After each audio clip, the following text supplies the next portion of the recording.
program to add two integers. Class main. Public static void main, string, args. Int n1 equals 10. Int n2 equals 20.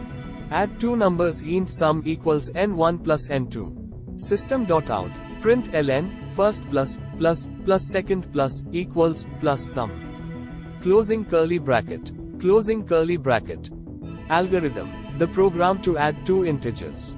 Start. Declare and initialize two integer variables n1 and n2 with the values 10 and 20 respectively. Add the values of n1 and n2 and store the result in a variable called sum. Print the values of n1, n2 and the sum in a user-friendly format using the system.out. Println statement. Stop. Flowchart of the program to add two integers.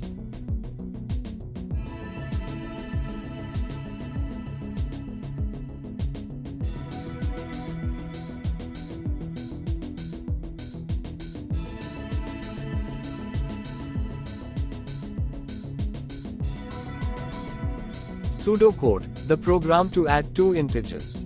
Begin. Declare and initialize variables. n1 equals 10, n2 equals 20. Add two numbers. Sum equals n1 plus n2.